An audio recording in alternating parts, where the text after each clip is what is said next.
and ghost sightings. Our medium Derek Akora had already picked up on 2 of the spirits. Would he be able to contact any more? I'm getting this now. I'm getting a man who would, in height, I'm getting this now psychically, in height would stand probably, when he was in the physical life, would stand about 5'6", 5'7". In view, I get this man's got his hair, quite long hair, tied back like a ponytail. I'm getting this the only way I can describe it, frock coat. I'm getting these boots and the things, and I know he was linked to the lovely old lady, and yet it's like, a person I worked with horses round, coach. Oh, right. Okay, and I feel a bit of a gruff fella, Is he active here? Yes. How many active souls are there here? Well, just mine said, I feel there's probably about, when I was just linking in before, probably about 8 or 9. Active souls? Yeah, active, but not grounded. Not permanently. No, I feel there's only a couple. I feel there's a couple that are grounded here. Yeah. But I feel the one that is grounded, the one I just tried to describe what I was getting, we'd go to the lower part of this building, okay? Right. Not up here. And you're saying he's gruff? Are you saying he's not very nice? He's naughty. Is he? He's a person that would, how can I put it? He'd be lacking in tolerance, this one. And if you were to walk past him, he'd out the way. Really? Oh, yes. Oh. And he's down there, somewhere down below. And with him, he does not venture up here. But because I'm, trying my best to have the mindset open, I'm getting all these different mixtures. So as we go lower, we can maybe separate them and find out who, well, and maybe get the names. Let's walk on. This passageway here would absolutely have movement up here, and the movement would be of fear. Fear. Why? It comes from the lower levels up here at times, as if he's running to get away. And who's running? This boy. A boy? A little boy. Oh, right. And he's running to get away. Right. He's running to get away. It's like as if he doesn't belong up here, but he comes up here, and I wouldn't be at all surprised with audibly noises, at the feet. And it's because of the little boy. And he's in fear. Even though he's in the spirit body, he's in fear. So who's he fearful of? This gruff soul, this man. This fellow with the rough and the boots and whatever. Yeah, absolutely. And even presently to this day. Now, these two are active here. How old would you say the boy was? Oh, he wouldn't be, this boy wouldn't be any older than 5 or 6. Oh, little. 5 or 6. And sweet-natured child. And he would, he's in fear, even to this present day. Is he grounded, did you say? Yeah. He is grounded? Yeah. So, whatever way, maybe we'll find out how he's lost his life. Whatever way, it was not natural. It wasn't natural? I don't feel so, no. So you feel he was murdered? Yes. Okay.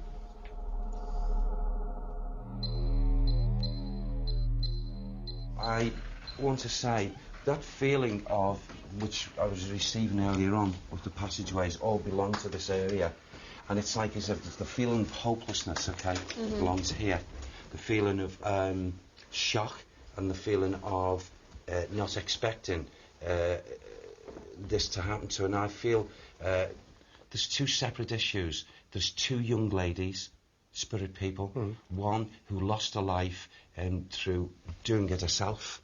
Throwing herself off the top. And the other, I feel it's like as if a ligature or something round my throat, and as if this person's been strangled, lost their life this way. And also, a nasty tinge of not so much secrecy, but it's like saying this: the person who actually did this horrible deed, I don't know, it's like a person being blamed and the wrong person. Oh, right, okay. Okay? Yeah. And I feel the person that covered up, it's like a covering up. What was that? I was just sorry to interrupt you. There's a noise in there. Yeah, it's very strange because the noise actually seemed to be coming from this bathroom, and yet I completely ignored what was happening, thinking, oh, it must be someone in another room. But you were here, Carl. It came from there, didn't it? It came from here. I thought it was you in the bathroom. Yeah, in fact, Tom turned and looked at me as if to say, why are you making that noise? Didn't you? Yeah, I did. Yeah. I thought And yet I'm just standing like here... click, click. Yeah, I mean, it was as if someone was in there, but I just accepted it. I mean, there's no one in there. No, of course not. And there's nothing happened, there's nothing fallen off or anything like that. No, That is very, very strange. Yeah. I'm a great believer, as we've been doing the investigations, Carl, is that whenever we're talking about maybe situations, issues that have happened in different locations, spirit people do, if we're cute enough, if we're quick enough, if we're to pick up the responses. Yeah. And that they come in noises. Well, normally when we're doing these things and we're all together and we're walking around, things do start to happen, don't they? Yes. Out of the floors that we've been onto, and the corridors and the bedrooms that we've been to in this particular room, which place so far, and we haven't been to the whole place, would you say is most active? Well, I feel this here, at times, would be active, but you know, going down to the lower floors, I feel at times is more active than anywhere else. Right. Even up these upper passageways. Maybe we could try with our night vision cameras and go there. I'd love to do That's that. quite a good idea. I'd love to do Let's that. go and have a break, and then we'll Okay. get our night vision cameras ready. Okay. Yeah. With no lights in the building and only our night vision cameras to guide us, we made our way down into the cellar, where the ghost of a little boy has been seen.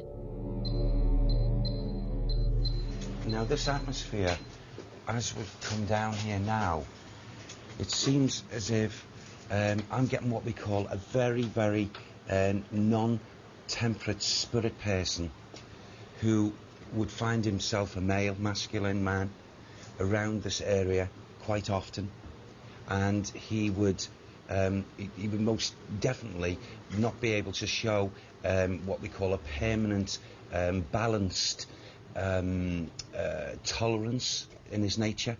A person that would get angry, 9 times out of 10 would be more angry than placid.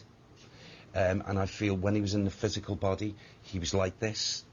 And he hasn't changed one iota since leaving the physical. Is this the gruff person Yes, you were talking absolutely. about earlier on? Yeah, absolutely.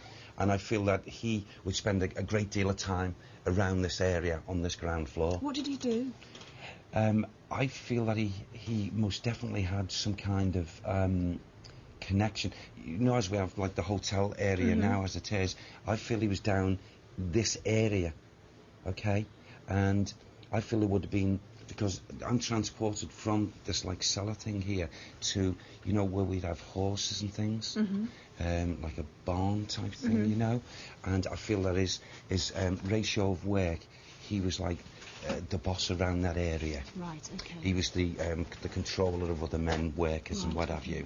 And, you know, it's sad, this little boy, this little boy's atmosphere is also in this area equally as much as this man. And this little boy, even though he's a spirit boy, he would most definitely be still in fear, retracing his steps. Why was he so fearful of him? This is what I've been asking just prior to coming down here to, you know, unveil to me why this fear is with this boy. I just feel that there's cruelty, some form of cruelty that was dished out, that was, and, you know, kicked about like, you know, you've heard me, all of us saying to him, treating a person like an animal, you know, and lashing out and stuff like this. And so I feel he would have been under the that vengeful eye of this man, and at any given time this little boy would have he'd been walloped and knocked out the way. And What connection is the little boy to do with the hotel, do you know? you see,